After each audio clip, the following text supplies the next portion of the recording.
Good day po, Sir Prado. We are the students from CAS 01401A, and for today, we will present to you our collaborative work para po sa aming final requirement sa inyong subject, which is Applied Statistics. Our group is composed of 6 members who each and everyone collectively contribute po sa aming pagpili ng research study, and each of us po will discuss some of the major parts na kailangan po namin i-discuss throughout this discussion ng napili po namin research study. Ito po ang napagkaisahan ng aming grupo na i-present sa inyo. So, unang-una, kinonsider rin po namin na since we are students from political science, is napagdesisyonan po namin na mag-focus sa isang research study na tumatalakay or in relation sa politics. Bukod dito, siniguro rin namin na ang topic or ang study na aming mapipili is timely and relevant, so that kahit papaano ay maibahagi kaming insights and mas marami kaming maibahaging insights and opinions about sa particular na study na aming napili. So to formally start our presentation, so ang napili po naming study is entitled The Impact of Duterte's ICC Case on PDP Laban Support Among Students of Colegio de Muntinlupa. So, ang research study na ito ay isinagawa ng mga estudyante mula sa nasabing institusyon. So, and now naman po, let's proceed sa research problem and objective ng study na ito. Sa bahagi ng research problem, as indicated here sa slide, may tatlong pangunahing bagay na nais bigyang kasagutan ng pag-aaral na ito.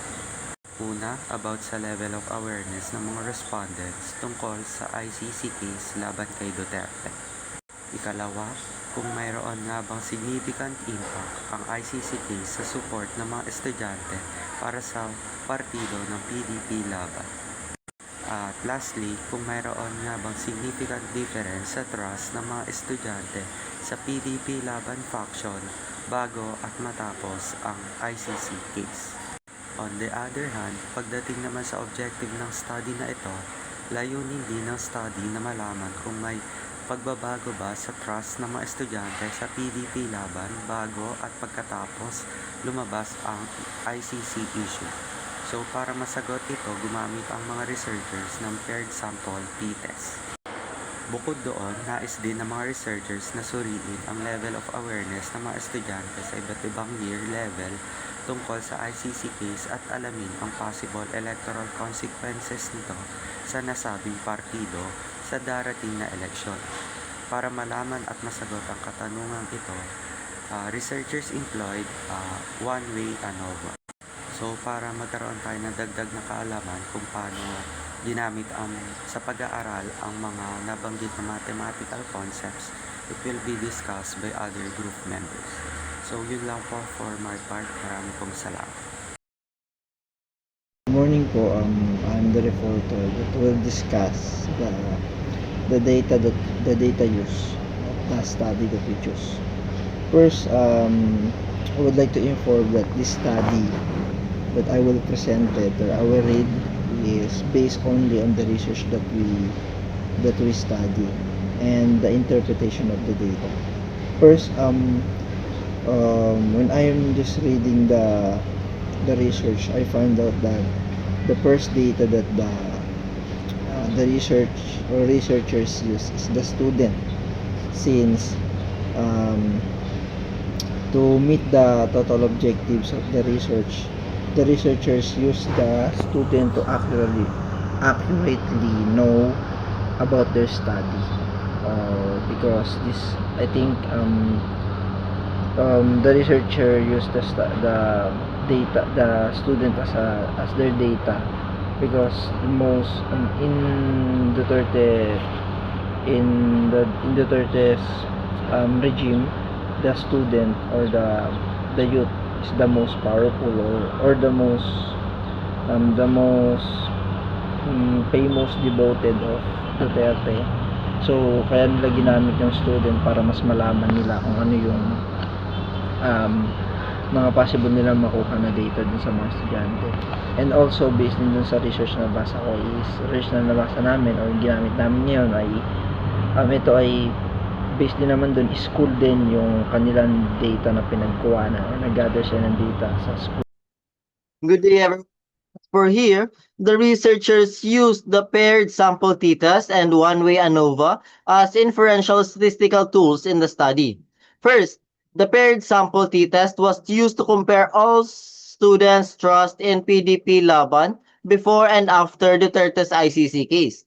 This test was appropriate because the same respondents answered both conditions, making the data paired or related.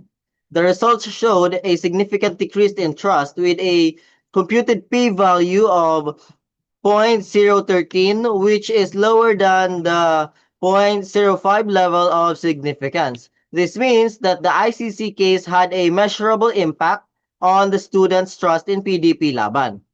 Meanwhile, the researchers showed one-way ANOVA to determine whether there were significant differences in trust levels among students from different year levels, specifically first year to fourth year students. ANOVA was appropriate because the study compared more than two groups. And as for the findings, it showed a p-value of 0.36, which indicated a significant difference in trust levels across year levels. So, the study found that first-year students had the highest trust in PDP Laban, while higher year levels showed lower trust levels.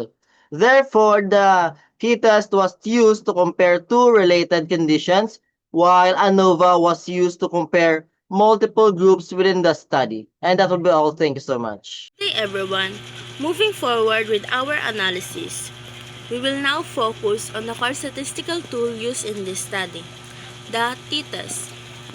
In the context of this study, impact of the ICC case on student political support, the t-test serves as the main instrument that allowed the researcher to measure and compare the level of political support before and after the students were exposed to the ICC investigation issue. Now, let us dive deeper into the specific findings, interpretations, and the story behind the numbers. Based on the t-test results presented in this study, the mean score of student political support before the ICC case was 4.18, which is interpreted as high support. After the students became aware of the ICC investigation and the related issues, the mean score dropped to 3.24, which is now interpreted only as moderate support. The computed p-value is 0.000, which is less than 0.05. This means there is a significant difference between the level of support before and after. Statistically, this proves that the change in support is real and was directly caused by the ICC case. The study concludes that the ICC case significantly lowered the political support of the students. Good day everyone, also I'm EJ Magpayo. So my topic is about the one-way ANOVA finding. So the researcher used a one-way ANOVA to determine whether there are significant difference between the level of trust in PDP Laban after the ICC case across the different year levels of students. So one-way ANOVA is a statistical treatment used to compare the mean scores of the three or more groups in the study of groups which were the first year, second year, third year, and fourth year students. So based on the result given here in our presentation, the F value was 2.944 and the P value was 0.36. Then since the P value is lower than the significance level of 0.05, the researchers concluded that there is a statistically significant difference between the trust levels among the students from the different year level. So the study showed that the first year students had the highest average of score with 28.125, while the fourth year students has the lowest score with 0.00. This means that the trust in PDP Laban trends to decrease as the students become more advanced in college. The researchers explained that older students may become more politically aware, more critical, and more exposed to political issues and discussion, which may influence their opinion about the ICC case. Overall, the one-way ANOVA helped the researcher identify the academic year level has a significant effects on the students' trust in PDP Laban in the ICC case. Thank you. Thank you very much for that one. Now let's move on to our next topic, which is the strengths and implication of using the statisticals approach. So our first factor is that using both descriptive and inferential statistic made this analysis stronger. So the first strength of the study is that it combined both descriptive and inferential statistic, and it made the analysis stronger and more reliable in a ways that the descriptive statistic helped summarize the respondents' data, and then such as their awareness, trust levels, and general opinions. Meanwhile, inferential statistics allowed the researchers to test whether the observed changes were statistically significant and not just random differences. Because of this combination, the study was able to explain not only what the students think, but also whether those opinions were meaningfully affected by the ICC says. Now, as for our second factor, the test confirmed that the ICC case significantly affected the trust levels. So the second strength is that the case was paired with the sample t-test, which confirmed that the ICC case had a statistically significant effect on students' trust in PDP Laban. This test was appropriate because it compared the same respondents' trust levels before and after the ICC issue occurred, and the results showed that trust significantly decreased, meaning that the issue had a measurable influence on political perception. This strengthens the credibility of the study because the findings are supported by statistical evidence and analysis rather than just subjective opinions and assumptions. Now, as for our third factor, ANOVA identified differences among student groups. So the third strength is that the usage of one-way ANOVA, which helped identify differences in the trust levels among different year levels of students. Through this test, the researchers found that first-year students showed higher trust in PDP Laban compared to higher year students.